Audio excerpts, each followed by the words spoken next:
All right, welcome to today's Explainer. We're diving straight into one of the most stubborn, deeply held money myths out there. We've all heard it, and let's be honest, most of us have probably said it at some point. When I finally get that better job, everything's going to change. Or if I could just get that raise, my financial worries would be totally over. We naturally treat a bigger paycheck like it's this magic key to financial security. But today we're going to unpack why that is so often an illusion. As you'll see, the actual reality of building wealth is way more interesting than just looking at the top line of your pay stub. So will a better job actually fix your finances? I mean, it sounds totally logical, right? More money coming in absolutely should equal less financial stress. But for millions of people, that raise eventually arrives, and the financial stress, it just stays right where it is. It doesn't budge an inch. Why? Well, because the core issue isn't always what you make. Very often, the real problem is what happens to your money after you earn it.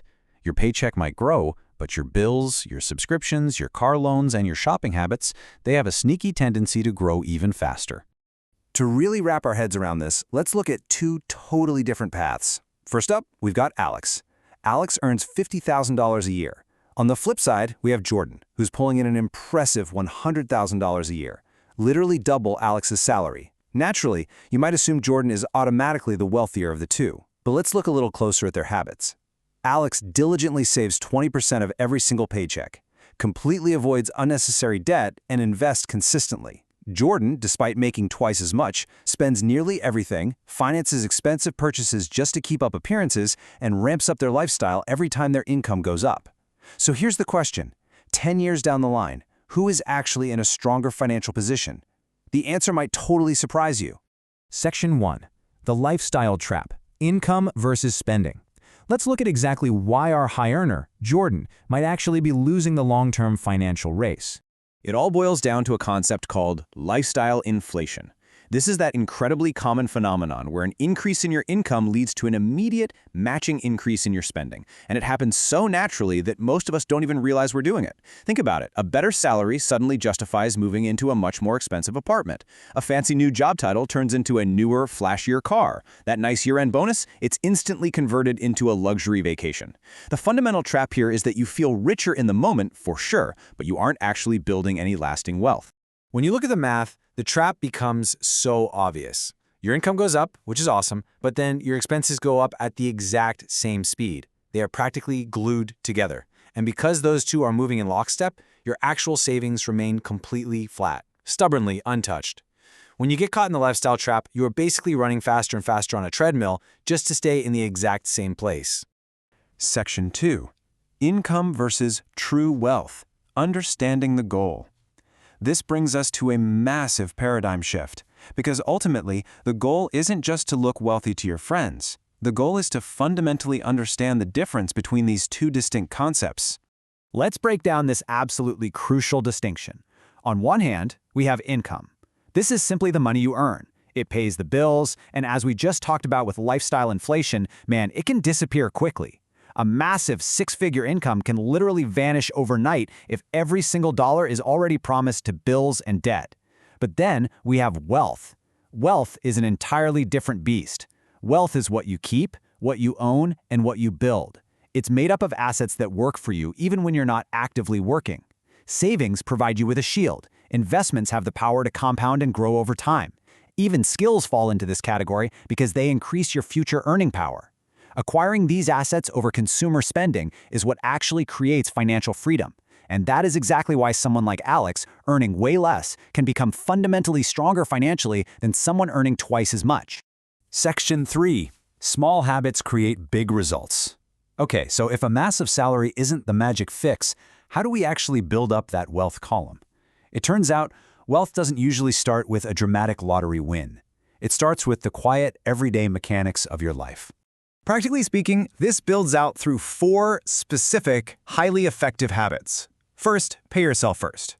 This one is non-negotiable. Before you spend a single dime on wants, you have to move a portion of your income directly into savings or investments. Second, avoid using debt to create this fake appearance of success. Looking rich and being wealthy are two totally different things, and consumer debt is the ultimate enemy of wealth.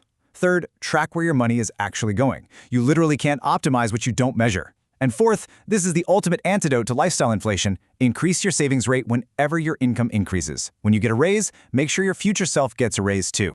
The real secret here isn't perfection. It's consistency. You don't need to be some financial whiz who perfectly times the stock market.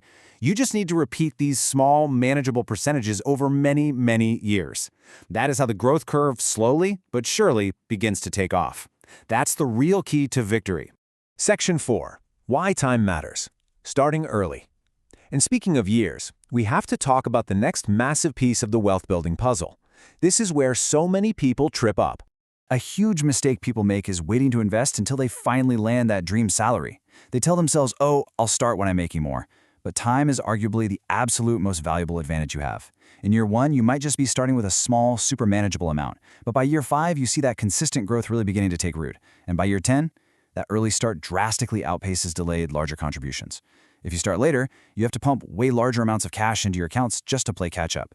Starting early gives your money the time it needs to grow, which proves that starting with whatever you have right now is vastly superior to waiting for some perfect moment that honestly might never arrive. Section 5. Build a system, not just motivation. We've covered the habits and the timeline, but here's the thing.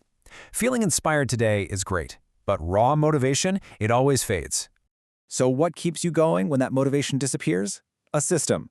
Here is a simple 4-step blueprint to build one. Step 1, automate your savings. Take the human error completely out of it so it just happens in the background. Step 2, set a firm spending limit to naturally cap that lifestyle inflation we warned about earlier. Step 3, review your finances once a week so you never lose track of where your cash is going. And step 4, just like we said, increase those contributions when your income goes up.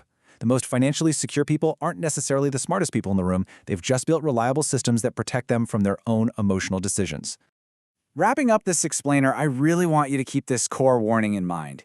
Yes, earning more money can absolutely improve your life, no doubt about it. But earning more money without a disciplined plan, that just creates a much more expensive version of the exact same problems you have today.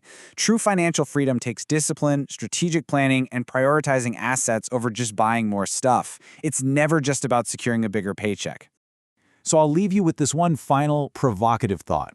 The next time you get a raise, a bonus, or any jump in your income, I want you to stop and ask yourself, will this money improve my lifestyle or improve my future? The very best answer is probably a balanced mix of both, but your future self absolutely needs to get their share. Thank you so much for hanging out with me for this explainer. Before you go, drop down into the comments and let me know, what is one financial habit from today's breakdown that you really want to improve this year? I can't wait to read what you guys have to say. See you next time.